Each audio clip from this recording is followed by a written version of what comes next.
doing this that about Thursday night I got the agenda for this thing, and it said I'm supposed to be local mail committee.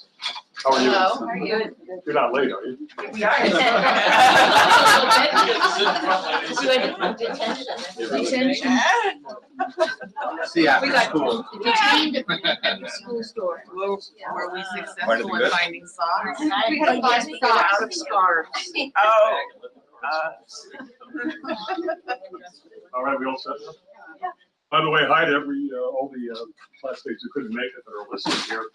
I got the email for this agenda on Thursday. It says I'm supposed to be lending a certain amount of gravitas. Yeah. First of all, obviously the standard for gravitas is sunk since we were actually here. And I was with my the guy who produces my show, and I said, how do I manufacture gravitas by Saturday? And he says, don't worry about it, because this is just prep school day.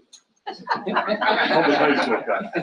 I thought one of the goals is obviously we're going to hear these 4 stories today, and if it's applicable, how it showed influence what you did. So I thought I'd tell my story first, because I was at reunion at Dartmouth, and the guy across the table said, I've heard of taking up golf in middle age, but radio. And unfortunately, I also did take up golf in middle age, which is crazy. Like by the way, the war in Afghanistan, I can't get to it. But radio, I hopefully has improved a little bit over time. I think anybody that has to suffer with my weekly email blast. But the reason I did it relates back to Choate is, first off, all I heard was polarized garbage on the wings of each of the ideological wings. Nobody listened to each other, talking at each other. And the second piece, so no civil debate, which we were kind of brought up on here. And then secondly, we brought up on facts and, finding the truth, and it's all fake news. Right. And the final thing is that everything is sound bites also. And so I had much more interest in going deeper and doing sort of single topic shows out of that. So it's kind of contrary to everything else that's out there. And I'd say Choate obviously had a big influence on that. I've been lucky enough to have 3 classmates, in fact, come on the show. That man right there. And he had a Choate twofer book on JFK dedicated to Zach Goodyear. And MJ Byrne is an Iran expert, and I was trying to get him to come because today, May 12th, was the deadline for the Iran nuclear decision about withdrawal, which Trump ended up doing on Tuesday. But he couldn't get there, but he's listening right now, and he said he wanted to say hi to everybody. And the third one, my former roommate, Steve Davis, who took on Wall Street in his book, and hopefully helped him sell some books, which reminded me of taking from Choate. And then invested the profits in This Wall is- Street. That's not what your roommate can do for you. That's what you can do for your roommate.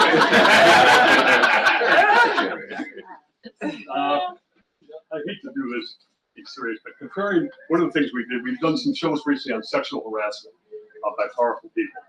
And I voted for Bill Clinton, but we did a show with Paula Jones and Juanita Broadway, who I'm sure you've heard of. And they're highly credible.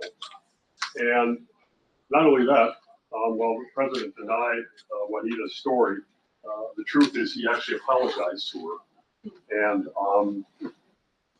his governor at the time, he showed up at her nursing home she owned and apologized. He had one state trooper with him. And then several weeks later, he announced he's running for president in 1992. But the point is that Juanita and Paula cannot get on CNN or MSNBC, although sexual harassment should not be partisan. Stormy Daniels did not get on Fox. So it works on both sides. And those are the kind of things that we like to take on. I'm not a fan of President Trump. And I get affiliates who get upset if I only run anti-Trump stuff. So we do try to run some Trump stuff. And you probably heard this, by the way, that there's a threat of impeachment looming at some point, and Trump has already worked on his presidential library. It's going to consist of a putting green, a Big Mac, and a piece of chocolate cake.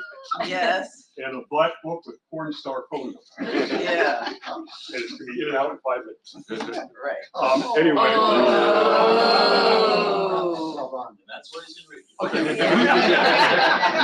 And we weren't supposed to make comments. And I hope that isn't the lead into our. Anyway, I know the final thing that's fun for me is that I haven't been able to use my Jamie name in 40 years.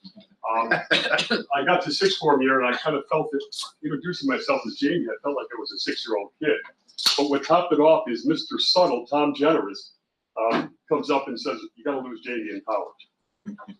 Done. So I go to Tufts and I'm Jim, and right away I meet Jamie Dimon. He's now the CEO of JP Morgan, and everybody knows him by one name. Then I go to Tuck at Dartmouth, and they think it's so funny that Jumbo, the elephant, is our mascot, that my name there became Jumbo. So I'm on my 3rd name by graduate school. Anyway, we got 4 talks today. We're going to kick off. We're going to try, by the way, to keep each one to 15 minutes. So questions at the end if you like, but we're going to try and stay on schedule. I get to see this. I get to live his adventures through Facebook. They post so much stuff. Great guy, Bruce. And spouse.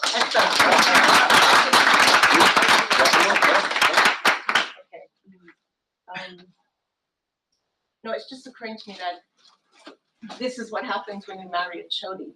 So, I was Anne's spouse on the program. My name is Lori. I'm very proud to be Lori Burnett. And maybe because I've been to so many of these reunions, we can put my 73 on here. And that would be like an official, right? Well, I just can't believe I'm standing here doing this with you guys. I think back 45 years and the talent and the intimidation of being with such incredibly competent, amazing human beings, and to be seen as one of you is, it's an honor. 10 years ago, Lori and I started doing these projects. Our kids had grown up out of the house, and Lori was a social worker before she was an artist. And we spoke about having kids one day, and then they'll grow up, then what do we do? And she said, well, let's go around the world and fix things. And bang, it happened. So we really have 2 criteria. Being Montrealers, it's kind of chilly. So our 2 criteria of countries we go to is somewhere warm and they don't kill Jews. Other than that, whatever you need.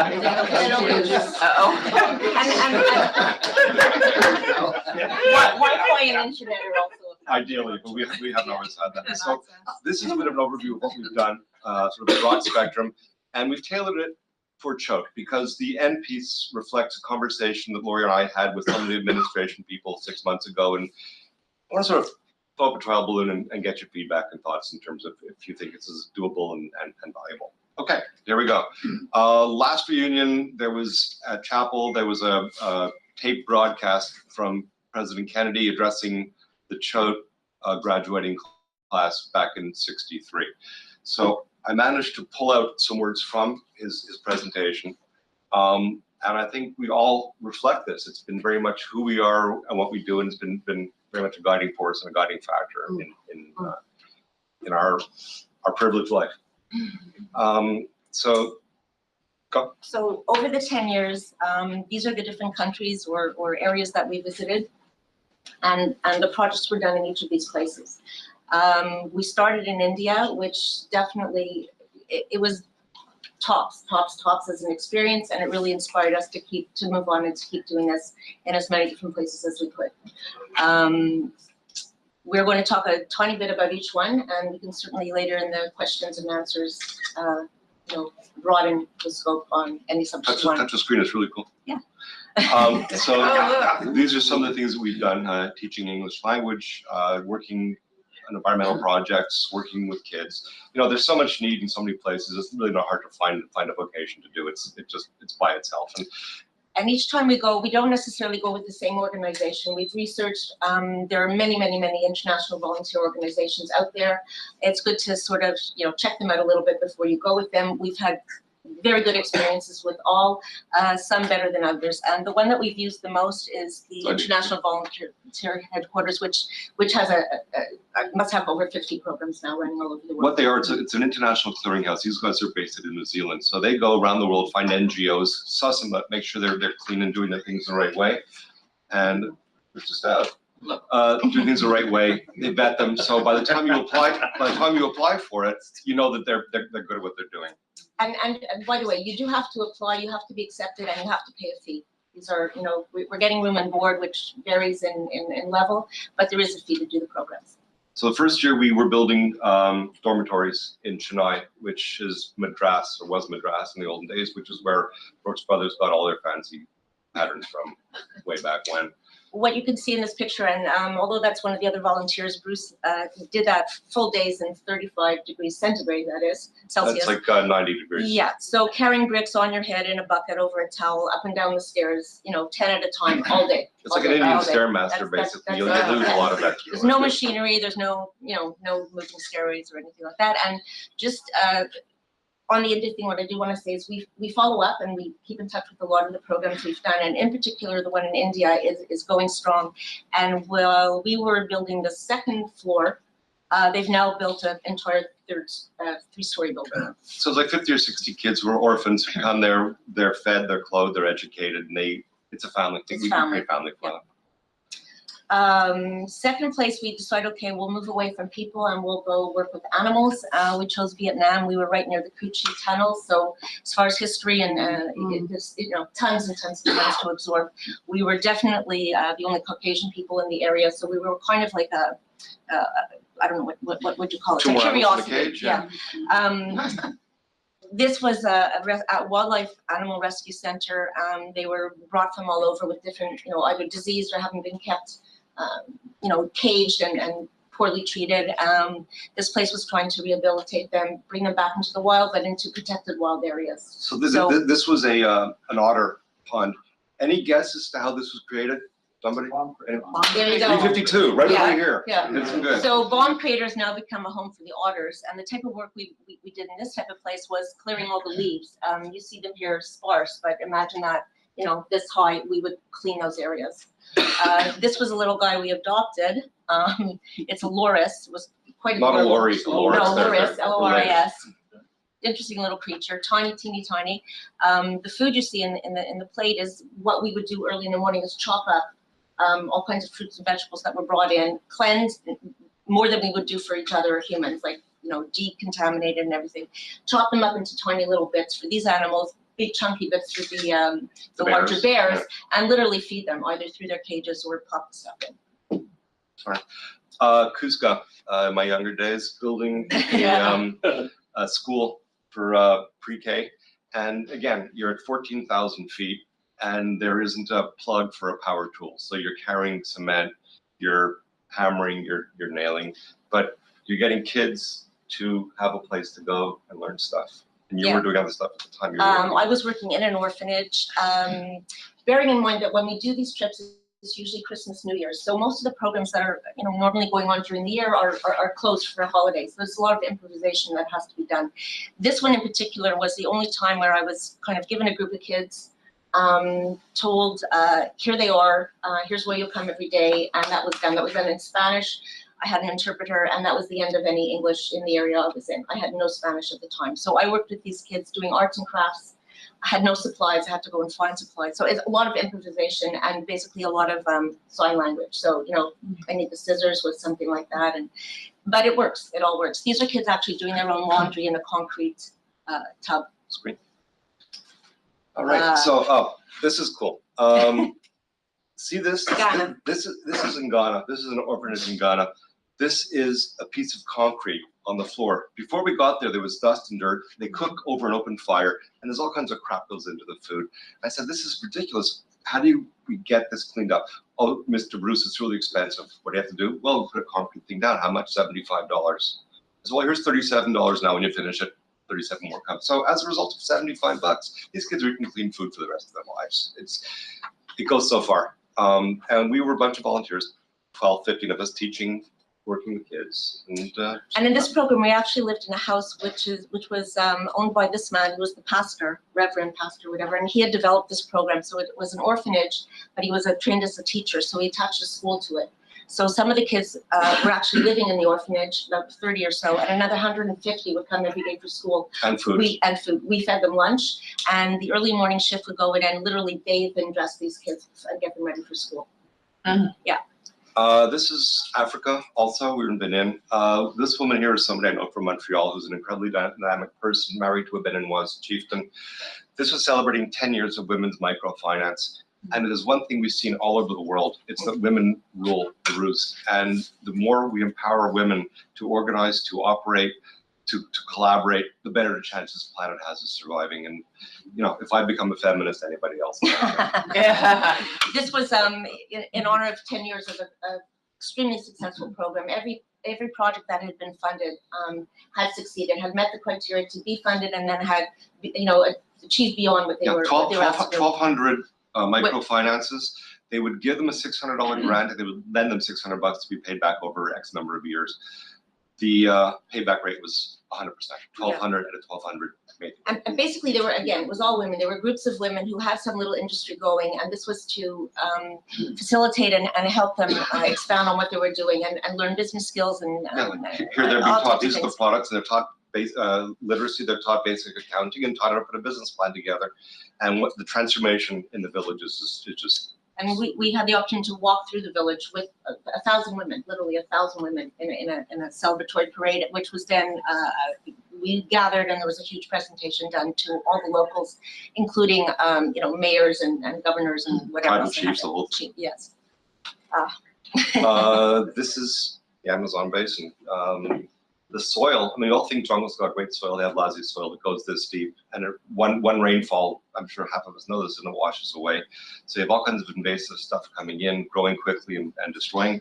We were busy planting little tiny seedlings, creating the soil, composting, and replanting the Amazon with native stuff. Yeah, and these are literally done by hand, one at a time. The soil is mixed. It's made of composted materials from the trees that fell down the last time. It's a whole cyclical thing, but we literally had these tiny bags. You had to push the soil in. There was a way to do it. It wasn't random, plant, place, whatever. And you sweat pretty good when you're cutting grass with a machete. Okay. This is Israel. Beersheba, Israel. This was a little bit different. Beersheba is a sister city to Montreal. So we had some connections there, and we thought, well, let's try to do something down there. Obviously, there's a lot of need for this. Is an irrigation project that Bruce worked on.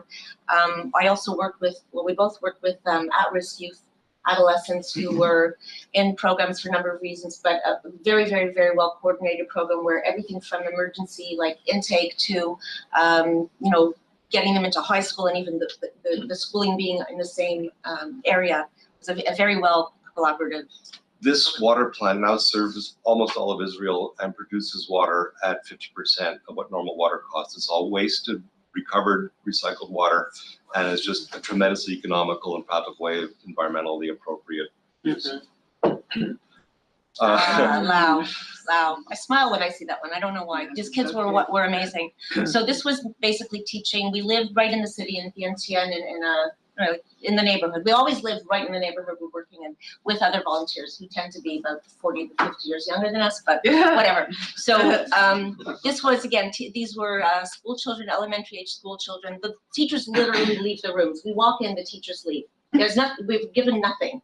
It's nothing. So it's nothing on nothing. And we end up through, you know, art and jumping around and telling stories. We try to engage the kids and just, you know, maybe they'll pick up a little bit of English. And these are all novice monks, and the reason they're monks is not because of religion, but they come from poor backgrounds, poor families, and the only way out is to become a monk, move to the city, and get an education. They all want to go into the travel business when they finish learning. Yeah, it's very interesting. And we tend to tweak the programs a little bit. You know, I was basically teaching insurrection because it's the People's Democratic Republic of Laos. It's okay, we're people, yeah. Democratic, not so much, because it's a government of autocrats who destroy the place. And we're busy explaining how, you know, you've got to rise up, and, you know, they burned themselves in Vietnam. You'll lose a couple of months, but it's worth it for freedom. And we also explain how the resources are being eaten up by China, taken out of China, manufactured and sold back to these guys at 10 times the price. We tend to politicize them a bit, maybe. But you also... It's Choate's fault. It's your guys' fault, honestly. We're brought up a certain way. And also just to give an idea of the isolation that they live in and how little they know about the rest of the world, we tried to brought in a world map. They had no clue about where anything else is in the world, nothing at all. They knew China, that was it. The only way I got them to bring up names of other countries was talking about international soccer, European soccer. And when I told soccer, everybody woke up, and then they knew Italy, and they knew England, and whatever. Very, very interesting. But then I used that to sort of, you know, give a little bit more of a education on the rest of the world. Touchscreen. Touchscreen. Oh, Madagascar. yeah. This Jeez. probably was the most exotic of everything Yeah. we did. Madagascar, it's out there. It's a little bit like the movie, but Yeah. it's an incredible country. So these are mangroves over here, and it's been deforested also. We're standing in water, planting mangrove pods to watch them grow, and they tell us, don't worry, there aren't too many crocodiles in the water. Yeah. There's literally a sign. Yeah, A thanks. slight risk, in tiny this.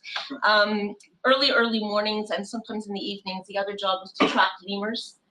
They hide in the trees. They're amazing little creatures, and there's many species types from these little teeny tiny ones that are up the highest in the trees to large, like, I don't know, orangutans. Yeah, like this thing. Big. And the reason we're doing this is to get more familiarized with human beings so they can be studied and scientifically analyzed and taken care of, because like everywhere else, the bloody population is being cut in pieces as Exactly. all the wood, the mahogany, the rosewood ends up in beautiful Chinese furniture.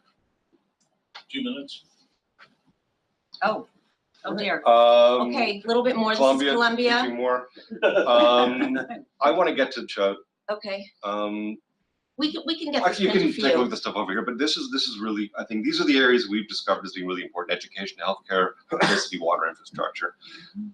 See this blonde hair on these girls over here? This is Cambodia. This isn't because they go to the beauty parlors. This is because they drink water with arsenic in it. This is a sign of arsenicosis. These kids are dying from the inside out and only 25 years old. Okay? Yeah. And for maybe $5,000 we can sort of a buffer well. There Okay, you go. so here's a school that we're familiar with. Yeah. We all had senior projects, went off campus, on campus, and did some good stuff. But we had an idea to try and expand and enhance that, where by fourth form, kids start to find an area they like and start doing some work to study any of these elements of a country, of a need, of a want, and start learning in the fourth form and get, are they still called fourth form, or is that a thing in the past? And then you end up working ideally with an advisor, like we had for senior projects, who will help organize and structure a student's plan who identifies a need that he can do or she can do as a senior project. So these are elements of it: courses, checklists. You tailor the curriculum a little bit to reflect what these kids can do to enhance their knowledge and be more effective when senior project comes along. So fifth forward, there's a language issue like learning, Vietnamese or whatever it is. It's a chance to start picking up on it. You specialize it, you enhance it, you make contacts with whatever local people you're ultimately wanting to be with, whether it's water treatment, education, health, whatever it is, and you start a dialogue with that country. Come January or Christmas senior year, you pick up and you go, and you spend 3 or 4 months of a senior project engaged in an effort to do some good. And it's not just a free for all, it's not a holiday, there's benchmarking, there's reporting, there's response. And ultimately what's going to result from this thing, based on our experience, we've actually met Choate grads in Peru. We were with, what's her name? Elizabeth Mitchell. Eleanor Mitchell. Mitchell's granddaughter was in Cusco with us. It was nuts. And they are so committed to doing this type of stuff, which really reflects the values that we're all about. So if we can start them young enough, groom them, use the incredible resources this school has to educate, to provide background. This place is high school, remember? This is high school. This isn't a college. There's an amazing opportunity to really do some great stuff. And he's standing, I'm sitting.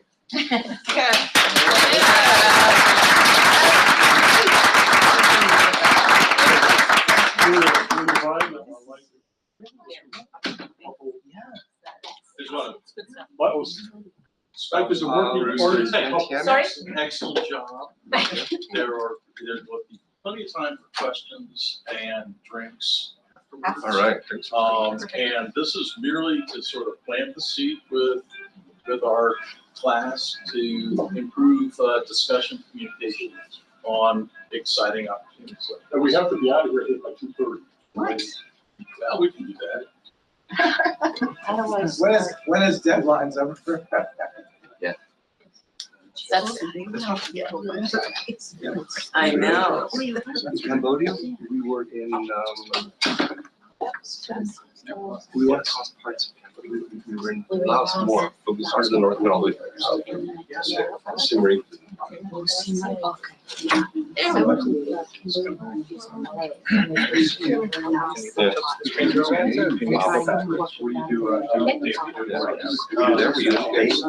Oh, I don't know. No, that's what I mean. All right, let's go, folks. So, hi, everybody. Chop, chop. Here we go. My husband and I are landscape designers, and we also have a big garden. It's a 6-acre garden in Pawling, New York, not so far away. And we've been working on it since 1990. And we open it to the public through the Garden Conservancy, and garden clubs come and visit. And I ended up studying painting, and so this is a little bit about drawing and painting, being inspired by our garden, and there we go. So back in the day, after college, I lived in Brooklyn, and I hung around places like, you can hardly see it, ABC No Rio, which was an alternative art space in an abandoned building. That was the way things were done then. But it was a lot, you know, it was a lot of fun. Yeah, really. But eventually we wanted to move out, and this is the kind of artwork I was doing in those days. Big, small, abstract. Whoops. So here we go. Pawling, New York, once upon a time was a big dairy farming area, and what you can't see, but I'll show you with an arrow, is that's our house in this old photograph. So the old dairy operation was there. It was called Sheffield Farms, and they brought milk to New York City. But the farming is gone for the most part. So we found this piece of land, and that's my husband Duncan in his hat. That's my first son at his first birthday with his grandfather. Now that area, which was pretty much empty, now looks like this. Wow. We've filled it up with plants. We think of ourselves as naturalistic. We use a lot of native plants. And so this is what we have now. We started out with, that's our first house, and then our neighbor put their house up for sale. This is the first piece of the garden with all the different areas. Looks kind of like this now. Then our neighbors put their house up for sale. We're at the end of a little dead end road, which is very nice. And that piece of property came with it. It goes down into a very marshy area down here. So there's a lot of Phragmites. I don't know if you're familiar with that kind of marsh grass that you can't get rid of. So we don't even try to get rid of it. We just work with it. And now you can see the two buildings together.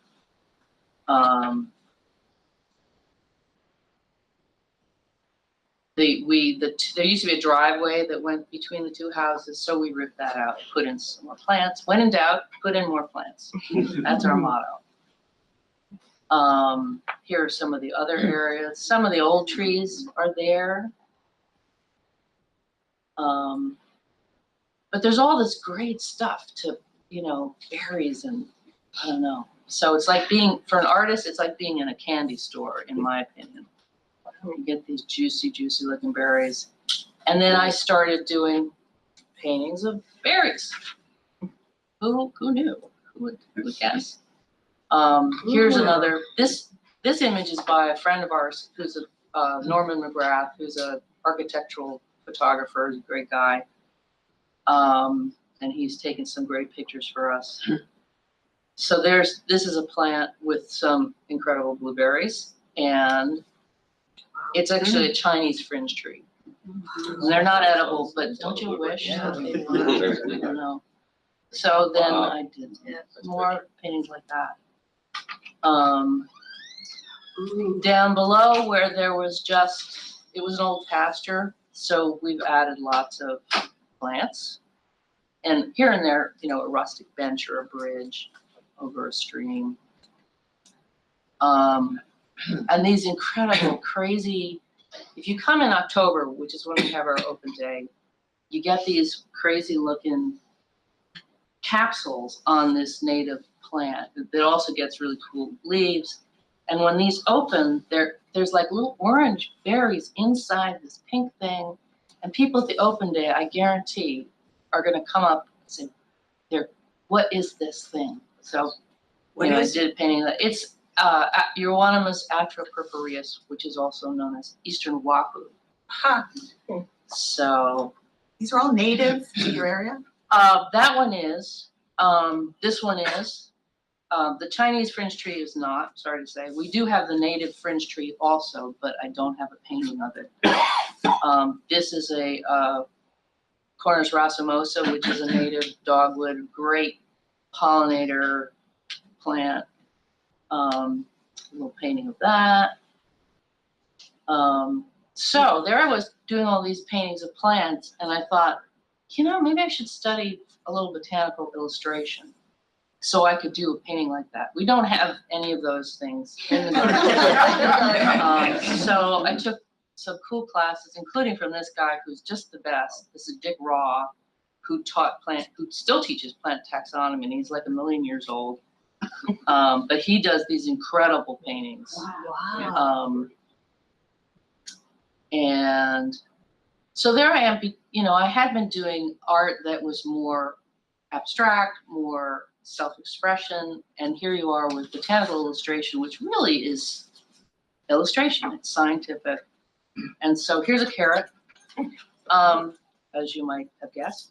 But there's a lot of, you know, there's a lot of brushwork, there are a lot of kind of interesting colors, and it's fun, but it's not really botanical illustration, even though it's obviously a carrot. So this is something I did in class, and it's like, it's about the apple, it's not about me. So it's an interesting back and forth for me between, okay, is it about me or is it about what I'm painting? How large are these in real life? In real life, this is probably, you know, reasonable size. Though Dick Raw, he does these, he magnifies these tiny things and does paintings that are huge in watercolor, which is a challenge. More cool things to find. Bird's nests inspire bird's nest drawings. Cool berries, native. This is the winter berry, a native berry. Witch hate. Thank you. Thank you. More cool berries. What is that one? Oh, that one. I think this is actually the Cornus racemosa again, but early the berries are white. And if it's not racemosa, it's Cornus something else. I can't think of it at the moment. They start white and then they turn dark blue, and the birds love them. So we've had classes come to do painting, open, you know, have plein air painting classes. This is a group from Millbrook. We've had other artists, including my nephew. We've had, this is our wonderful photographer friend.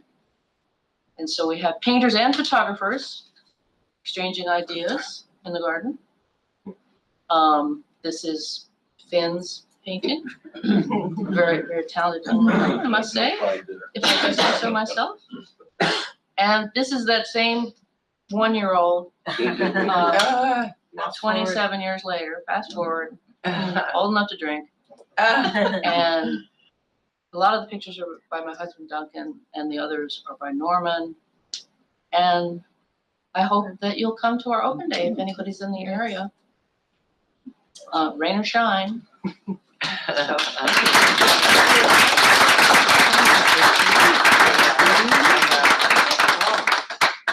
Good question. That's good. Well, I think Carolyn just disappeared. Well, a little stage fright, you know, She's happens. probably I'll be right back. She probably went to My get some computer, coffee. I have to go to my office to get my battery. Computer's dead. Is Carolyn up Right back next? on my office right there. What do you, Taylor? One of us can go out and get Carolyn it. No, Jamie, Jesus. this is when you as MC get to Yeah, ask the questions. You get to wait.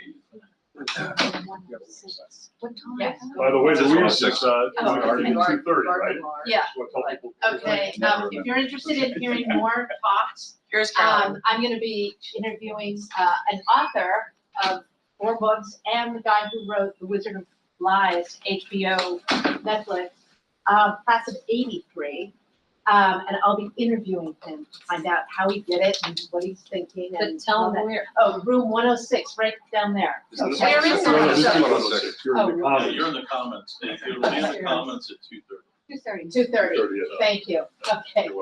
You're welcome. I'll be there. And Louise is from my hometown of Lake Forest. Yeah, we were at, yeah, elementary school, but. All right, Carolyn Bissell-Trump is going to talk about autism.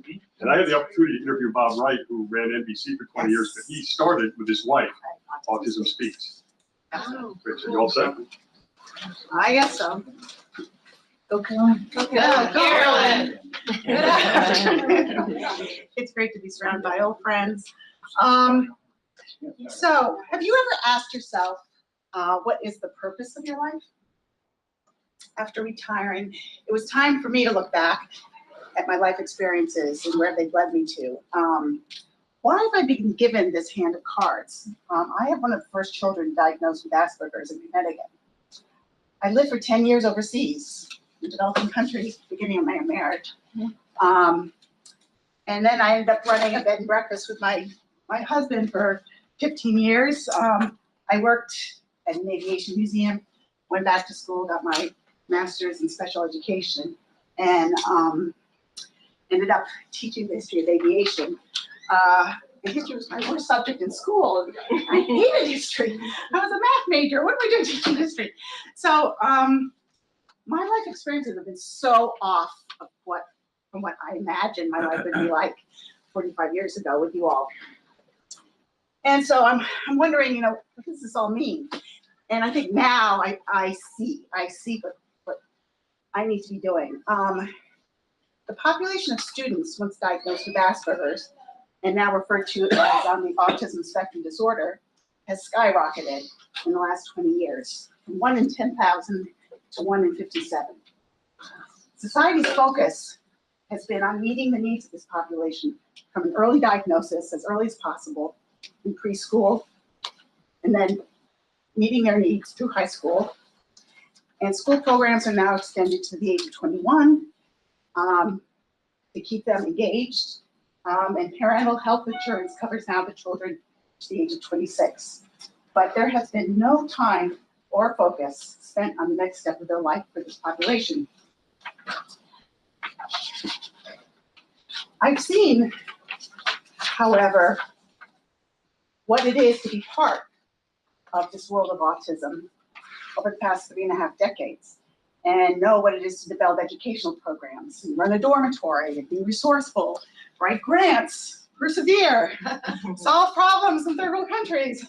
But parents are calling this falling off the cliff. Their graduates have no services or opportunities following graduation. Typically, graduates with ASD live with their parents, shut themselves off from the fast-paced, stressful world we live in, and fall into a deep depression. No one is prepared for this. Our emergency rooms and hospitals say it's a mental health issue, but traditional treatments for depression are not working for this population. These young adults return home medicated, without purpose to their lives. Parents fear for what will happen the day that they're no longer there for them. And it's a really sad situation. So this is where I come into the equation. Simply, I have a vision. Let's build an integrated residential community where young professionals, retirees, veterans are provided accommodations in return for being coaches, mentors, and role models for recent graduates with ASD. Let this be a safe, caring, inspiring community where all residents with and without ASD give time and share their skills for the running and betterment of the community. Recent graduates with ASD pursue their interests and build on their life skills to become independent and find meaningful employment with the support of counselors and friends. We all need our own community. To keep costs down, biodynamic farming is introduced and becomes an integral part of the working community.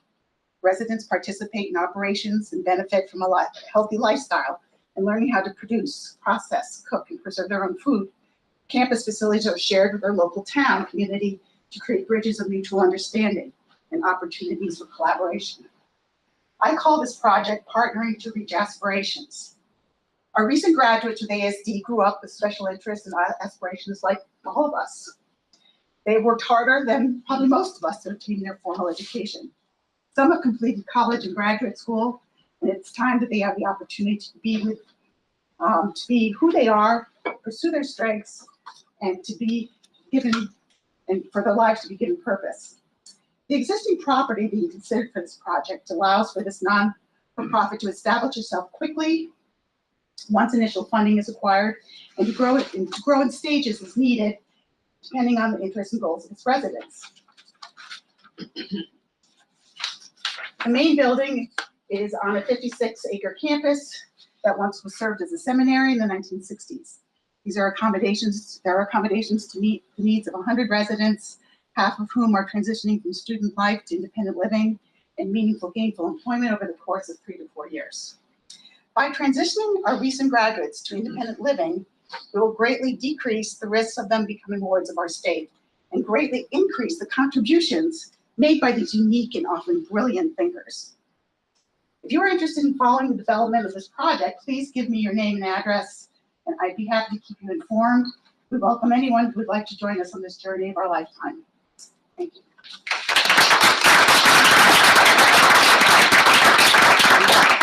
Anybody have any questions? Where is It's in Suffield. In fact, I'll have a board with the building, its resources, and a lot of information at dinner. I'll just sit it. Okay. Okay. You know, good. All right, number 4, Tim Bradley, finishing up tonight.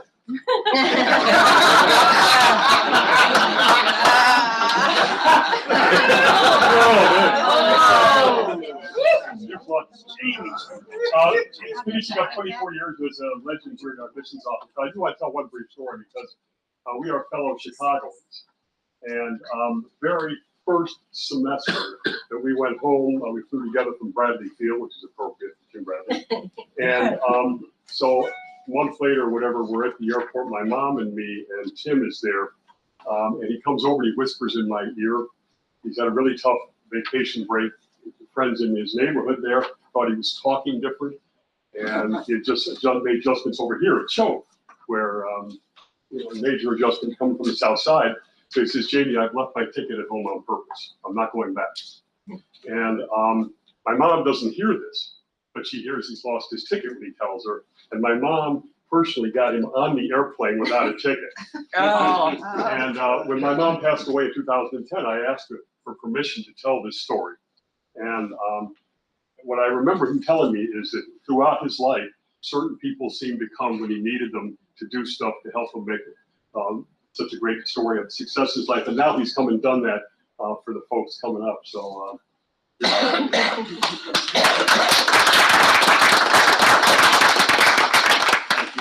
Thank you for your stories, experiences. I didn't really have a speech.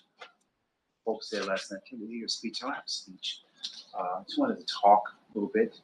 My computer won't turn on. I don't know why it is. It's got to plug my office. Won't power up. But I only had 2 things on there I wanted you to see anyway. Didn't prepare anything. I brought stuff. One was, I guess, an iPhone recording of Chip Forster saying hi and wishing he could be here, but not able to. It's a 30, 40-second snippet that he's recorded and sent it the other day. And I wanted to play it for you, classmates. And the other was a little fun thing at the end. Sly Stone. Yeah. Well, we all listened to Sly Stone back in those days, Yeah. right? And I had an opportunity at some point in my previous professional music career to play with Sly Stone. And I wanted to show. Yeah, exactly. I wanted to kind of end it with that and show. It's a piece on YouTube, but I can't get the power on it. So, but we can get the Sly Stone piece from any computer actually. We can just go to YouTube and off of crazy. Tim Bradley We wanna with see Sly it. Stone. Right. No, it's crazy. It is crazy. The name of the song Or is it could be crazy. Sly Stone with Tim With Bradley. Thank you. That's what I I'm like talking the idea. Tim Bradley with Sly Stone. But what I did bring in terms of some preparation, were just some items from current school, current Choate. So it's really what I know. I've been here for 24 years. It's been the bulk of the most important part of my life. And I have to say right away, I'm so proud of all of you. It's always been just a total privilege and honor to be a part of this place. Some of you've heard me say this a few times. It's not like a broken record. The things that you've done in your lives, and the particularly this group right here, the love that you've shown this place coming back. Most of you come back more often than just about everybody else, and it's always been inspiring to me. Just watching you from far, seeing what you do, watching you. I follow your Facebook photos, and I'm just moved all the time by the incredible work that you're doing, and all of you. So I just wanted to say that. You know, your site too. I follow your stuff all the time. Just watch from afar. Don't comment. But I wanted to share what I wanted to talk about. All I know right now these days is Choate. Wonder why. And I wanted to just give you a sense of what's happening here. So I'm just going to just pass stuff out. This is random collective stuff. I just went to my office and I just grabbed what I could carry. So I filled it up. Send half that way. Yeah, there you go. And these are publications that our current students have done, are doing, etc. I also have, for those of you that may not be that familiar with it, the new art center that you did see, a little snippet of over there. If you haven't seen anything, you keep this piece. George Colony Hall, just pass that out, just pass it around. This is from the admissions office, so my boss will get on my case later. Stealing stuff from the admissions office. Yeah, sure. And this, the last piece, you can keep these also. I want to get the publications back because I use them in my work. But this is the last piece. These are just numbers of what it showed. You keep those. So the Colony Hall piece and the show by the numbers, you can keep those just to satisfy your curiosity about what's what here, what's going on, what kids are doing. I also wanted to add, just pass that around. Look at it if you want while we talk. While I'm talking. I did want to say that as I wind up my career and move on to whatever is next, and I don't know what that is. I have no plans other than to exhale and chill and relax, not get up, not prepare for meetings, not meet deadlines, not do what someone else wants me to do because they want me to do it that way at that time. I'm just going to chill for a year with my sophomore son, then junior son. And then I'll see what I want to do. But I did want to say that this school has really, really gotten better and better and better and better. I'm not just saying that because I'm a proud alum, proud parent, all that, proud employee, proud faculty. I'm saying it because by any objective measure, it's been the case. Our application numbers have been going up. We just hit another record year, 2,450 completed applications, about 10% more than the previous record. We're more diverse from every perspective, race, ethnicity, gender, geography, socioeconomic. We have the highest percentage of students on financial aid. We have the highest percentage of students from around the world. We have the highest average entering GPA we've ever had, the highest average entering test results, be that SSAT or all the other measures that we use. We have applicants. And for the first time, I can truly, honestly say for the first time since my entire association with the school from the time most of us started together until today, I feel the best about not being here and watching the school move forward.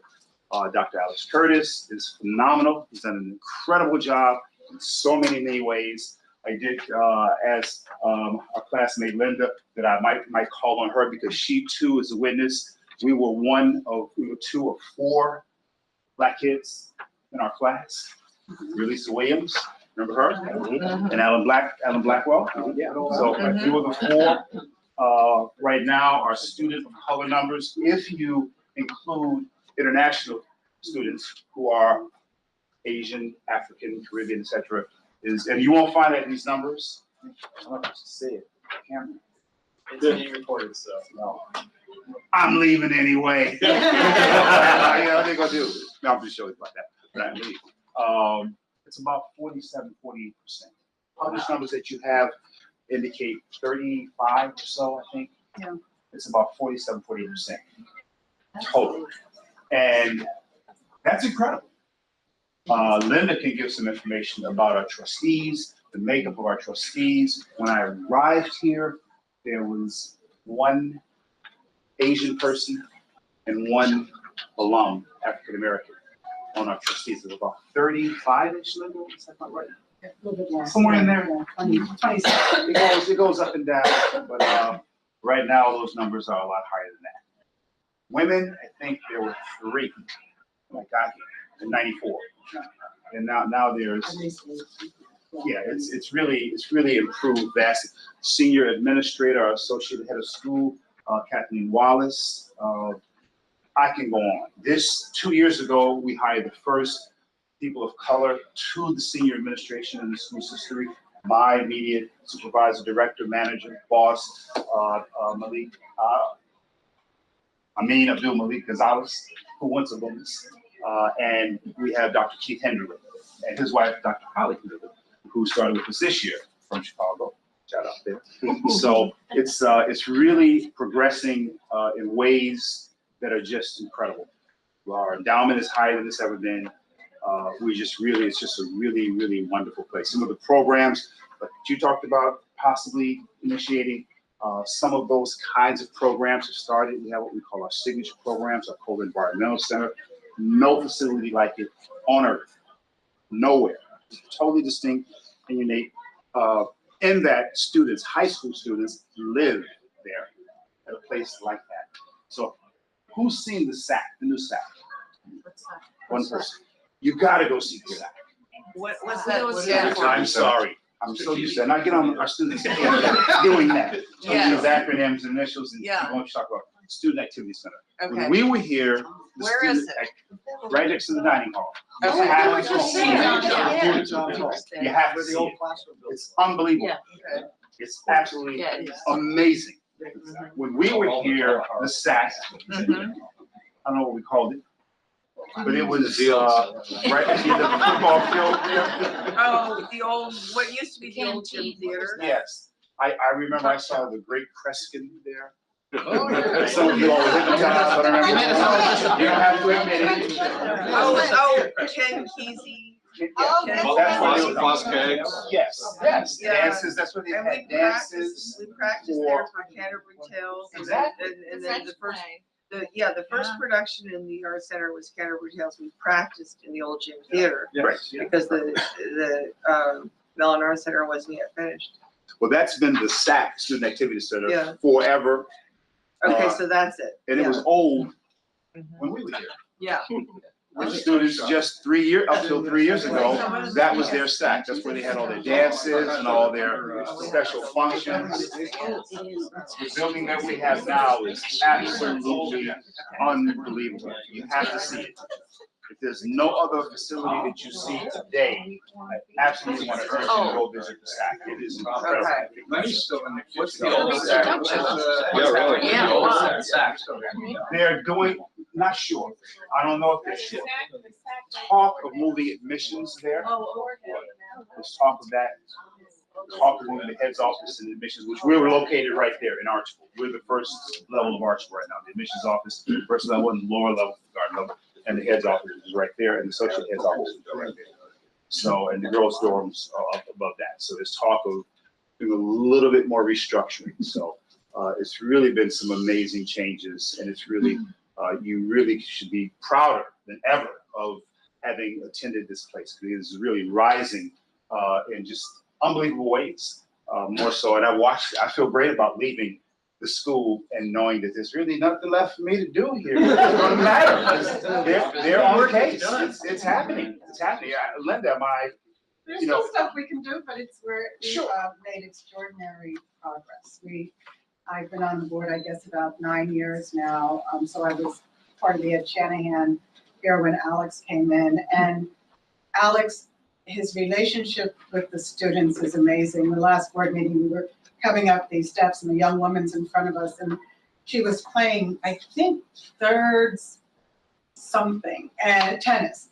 And Alex said, well, how are you feeling? How's your shoulder? Did you play yesterday? Mm-hmm. He is so connected with these kids. I saw someone who's had a child graduating from here, and they had a niece graduating from Exeter. And the niece came down for the graduation, and she was astounded that Alex knew every kid, had something to say about every kid, connected with every kid. And she was like, I don't think the guy at Exeter even knows I exist. So the feeling here is very student. The students feel very connected.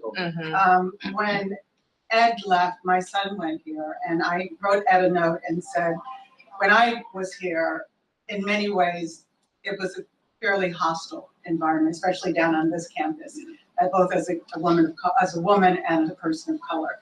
I said, I was astounded when my son was here. He graduated from Bowdoin last year, so about 6 years ago. And I said, you know, that it's a campus in which everyone is integrated. Women are in senior, you know, student positions, and the board meets often with student leaders and student and athletics and everywhere, and you can see that women are treated, you know, the women get up and say, I don't know what these kids do, eat for breakfast in the morning, but I'm doing 3 varsity sports and I'm on student council, and I'm like, whoa. And I do a club soccer on the weekends, and it's like, oh my gosh. But they're very much an integrated campus in which everyone has a place, and it has a welcoming place. It is so touching to see these kids that they don't even realize how extraordinary it is that this place is so open to them, and that they are contributing so much. I really am a huge supporter of where we are now and where we're going and what we've done, and what these kids have these extraordinary educations. And the only thing that's heartbreaking is that most of American kids never have these opportunities, but we're working to make sure that all kinds of American kids can come here and do it. And, you know, I don't want to get all choked up, but it's a great place. At our very last faculty meeting in the PMAC, the Palmer Arts Center, a week and a half ago, Alex, you know, with all staff and faculty, 130 to 40 faculty, same amount of staff. And we don't do that often. And he talked about, among other things, a recent board gathering and some of the things that you all covered, but also how a student group has, for the second, third time, come to the board with divestment ideas. And they were just blown away by how it was presented. They want them to be more energy conscious, more sustainability conscious, and they are pushing it. And the board is. The board responded. We have a new investment policy we're going to on change energy with a formed by a committee formed of students and trustees. And they spent a year and a half coming up with this proposal. And it was student initiated, and they responded to that. And this doesn't happen in any of our schools.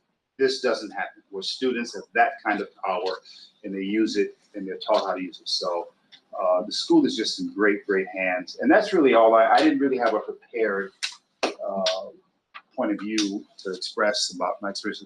I love this place. I'm going to miss it incredibly. I'm not going too far away, about a mile away, but I'm just really, really happy with where things are. I think my time has come and I can get off the stage. But I do want to do one more thing if we have a second. While he finishes up, I'll do this. Do you know what you're doing next? What's that? Do you know what you're doing next? I'm going to, nothing. I'm going to do anything. I'm going to exhale Doing and just chill and catch up on my shows and surfing and watch all of the amazing things that all of you do. I'm actually going to make comments. Okay. Can you get a shirt like that? Can you get a shirt like that? Sure. These are at the SAC. Mention Tim Bradley, you might get a deal. He knows where he is. So you gotta go to the SAC. All right, thanks. It looks like small. Okay. We're gonna finish up, I guess. Andy Greenspan's got something to do. I do. Oh, no, we did that last night with, about Tim and everything. About who? I think it's Lenny. I thought that. Where's your Okay, checkbook? We all wrote checks last night. Andy, I wasn't giving you an opportunity. Oh, no, we've done it. We did it last night. Yeah, I think we covered it. Most of the people Yeah, who just were about here everybody who's here now was there was last there night. last night. Yeah, those of you who Yeah. weren't, talk to you. Is I there? Dave, I'll talk to In you spirit. afterwards. Okay, thanks, everybody. But Jim has his slide thing. Yeah, I got one thing I wanted to call you up now. Okay, what time's dinner? What time's, We're at 6 o'clock in the Lenny and Dorothy are. Yeah. Dorothy. 2:30 is, okay, is, who's So it's right here. right here, we know. Well, I'll say that for No,